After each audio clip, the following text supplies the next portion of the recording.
Moi, je viens de l'hôpital Necker. Quand je suis arrivé en France, quand j'étais tout bébé, je suis venu pour me soigner en France. Et j'ai été soigné ici en France. Et j'oublie pas que je viens d'ici, moi aussi.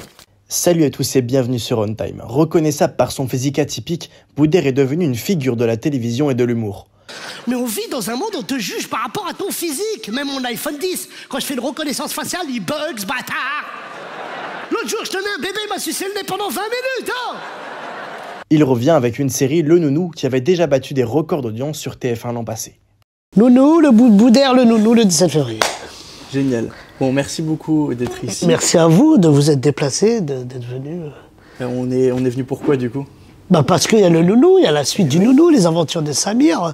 Le 17 février sur TF1, Samir atterrit cette fois-ci dans une famille recomposée, avec beaucoup de problématiques, comme pour rencontrer plein de familles recomposées. Donc voilà, il atterrit un petit peu dans ce, entre guillemets, vulgairement, ce chantier. Et par sa gentillesse, par sa maladresse, il arrive à régler quelques histoires. Je vous propose d'en parler avec un petit jeu, c'est un d'accord, pas d'accord. Ah, d'accord, pas d'accord. Ouh là là. D'accord. Quand je suis d'accord, je dis ça. Voilà. Donc là, je suis d'accord pour jouer, donc d'accord. Ah, génial. Voilà. Et vous pouvez justifier à chaque fois, bien sûr. Bien sûr. Alors, on y va. D'accord, pas d'accord, vous avez déjà été éducateur et animateur. D'accord. Je me suis occupé des enfants, j'étais éducateur de rue. J'ai été aussi entraîneur, entre guillemets, de football, donc j'ai eu... mais vraiment, le football n'était qu'une vitrine, hein. L'important, c'était les deux devoirs, le vivre ensemble, c'était ça un petit peu ce qu'on mettait en avant. Et c'est vrai que la carotte au bout, c'était les matchs et le football. Oui. Mais oui, j'ai été éducateur, ouais. Donc c'était à partir de quel âge que vous avez fait ça? J'ai fait ça à partir de 16 ans. J'ai eu mon BAFA, après j'ai eu mon BTEP, à l'époque ça s'appelait le BTEP, le brevet d'état d'aptitude, je sais pas quoi.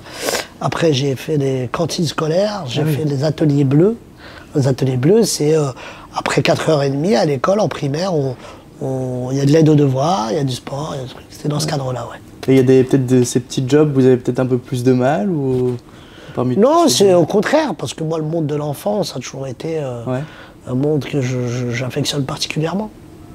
Ça vous avez toujours été à l'aise avec les enfants? Bah ouais, toujours. Je me suis toujours dit, tiens, les enfants, c'est quand même la base d'un pays, c'est l'avenir du pays.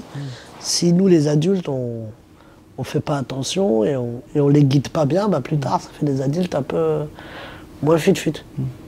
D'accord, pas d'accord, vous seriez un bon babysitter? D'accord. Bien sûr, je serais un très bon babysitter. C'est vrai? Non, franchement, ouais. Je pense que oui. Je pense que l'une des meilleures critiques que j'ai eues sur ce film-là, c'est on aurait aimé avoir un nounou comme Samir. Ouais, complètement, ouais. Voilà ce qu'on me dit. Et moi, ça me fait énormément plaisir. Et surtout, qu'est-ce que ça vous fait d'être à l'affiche comme ça d'un film sur TF1? J'imagine que Boudère, il y a quelques années, il y aurait... Bien sûr que ça fait plaisir, c'est quand même mon bébé, hein. Ça fait 3 ans et demi que je bosse dessus. Aujourd'hui, ça a vu le jour. Et en plus, cerise sur le gâteau, ça a marché. Ouais. Autre cerise, ça a fait un record. Tous les voyants sont au vert, il fait beau. Justement, on connaît votre affect avec les enfants. D'accord, pas d'accord, vous avez rendu visite à des enfants malades dans les hôpitaux régulièrement. Alors, d'accord. Pour moi, ce pas des enfants malades, c'est des enfants hospitalisés. Voilà, parce que c'est important alors quand moi je vais les voir, je ne leur parle pas de la maladie, je ne leur parle pas de leur présence, de pourquoi ils sont là. Non, je suis là que pour rigoler, leur parler, discuter. Ça leur fait beaucoup de bien et à moi encore plus. Oui, de donner votre temps aussi, c'est important. Bah oui, parce que souvent, on a cette phrase qui revient chez des rappeurs, chez des écrivains, chez plein de gens, où on dit faut pas oublier d'où on vient. Moi, je viens de l'hôpital Necker. Quand je suis arrivé en France, quand j'étais tout bébé, je suis venu pour me soigner en France. Et j'ai été soigné ici en France. Et j'oublie pas que je viens d'ici, moi aussi. Donc ce que vivent ces enfants hospitalisés, je l'ai vécu, moi. Oui, c'est vrai. Voilà.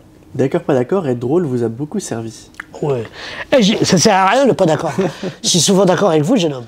Oui, parce que le rire est une arme de destruction massive, qui n'est pas violente, qui ne fait pas mal, mais qui peut vous sortir de plein de situations un peu cocasses.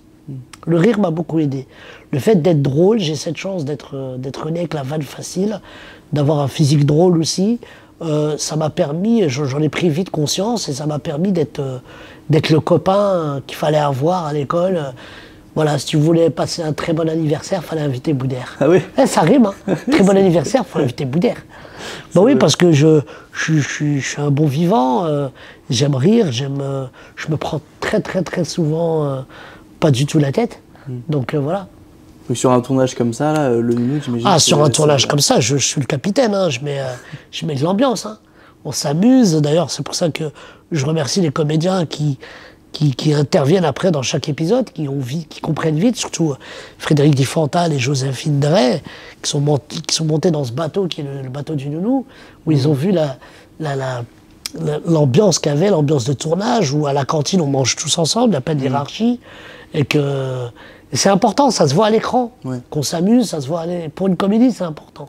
Oui, c'est important de s'entendre bien aussi en dehors des caméras pour que ça se retrouve. Bah oui, parce que, surtout quand on a des enfants, parce que les enfants, on ne peut pas tourner longtemps avec eux pour des raisons de loi.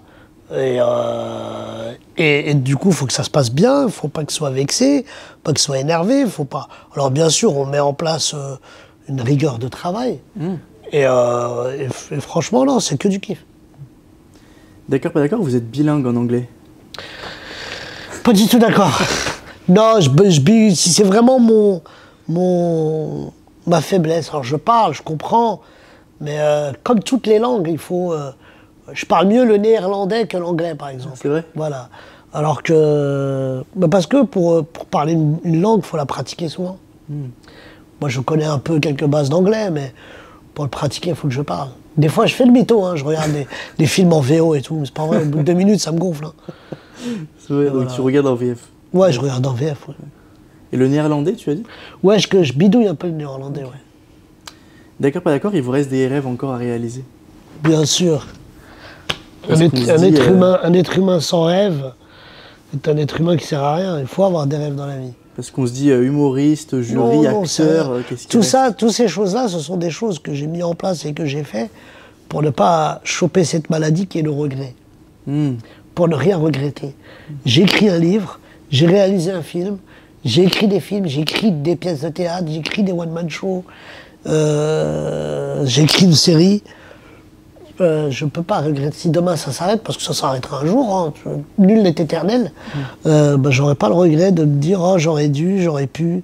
Non, je fais. Après, ça marche ou ça marche pas, ça c'est un autre débat. Donc, quand vous occupez, quand vous n'êtes pas sur scène ou en train d'écrire Oh là là, vous voulez la vérité? Oui. Je me mets en peignoir, pantoufles, et je regarde les feux de l'amour. Ah si? Je rigole. Mais j'aime bien flâner devant la télé. Je suis plus télé que réseaux sociaux. Alors réseaux sociaux, j'en ai. Hein. Je suis sur TikTok, je suis sur Instagram, je suis sur le truc, mais vraiment pour des raisons professionnelles. Scroller, j'ai eu 3-4 nuits blanches à cause de ça, plus jamais je recommence. Ouais, parce que c'est vrai que c'est un poison qu'on a au milieu de la maison, quoi. Et moi, je suis papa d'un enfant de 13 ans, je dois être un peu à l'écoute, beaucoup à l'écoute de ce qu'il veut, de ce qu'il est, de sa métamorphose physique, mentale, donc je suis très présent. Ouais. Souvent, vous essayez de le diriger par rapport au fait qu'il ne faut pas trop qu'il utilise les écrans, etc. Non, oui, ça il le sait, parce qu'on est obligé de mettre des... C'est un enfant, quoi qu'il arrive, un enfant a besoin de barrières, a besoin de limites. Donc oui, mais on discute beaucoup, c'est important. Et comme quand je travaille pas, je suis souvent à la maison. Ok, super. Bon, bah génial, merci beaucoup. Ah non, pas d'accord. Pourquoi c'est fini? Ça y est? C'est fini. Bon, bah d'accord. Le prochain invité, c'est Franck Gastambide. Est-ce que vous le connaissez? Franck. Est-ce que vous avez une question peut-être pour lui ou un souvenir à évoquer ensemble? Franck, est-ce que tu... Je regarde la caméra? Ouais, s'il vous plaît. Franck, est-ce que tu sais que je t'aime énormément? C'est la seule question qui est vraiment conscient de l'amour que j'ai pour ce monsieur. Parce que j'écris un spectacle qui s'appelle À l'école, dans lequel je parle de l'école d'aujourd'hui, l'école d'avant. Je finis par le harcèlement scolaire. Franck, dans sa vie, il a été, quand j'étais à l'école, il était dyslexique. Il a beaucoup été moqué par les élèves. Il a reçu ce harcèlement scolaire. Et aujourd'hui, il est l'un des plus grands réalisateurs français. Et le parcours me fascine. On est potes dans la vie, on se voit pas souvent, on s'écrit pas souvent. De temps en temps, une petite pensée que je lui envoie. On a travaillé 1 ou 2 fois ensemble, mais c'est vraiment quelqu'un que j'apprécie énormément. Et je l'aime vraiment. Bon bah, il sera content, je pense. Bon, posez la question, est-ce que vous savez que Boudère t'aime beaucoup? Voilà. Ouais, d'accord. Merci beaucoup, Boudère. Génial. Merci à vous. Trop sympa. Merci les enfants.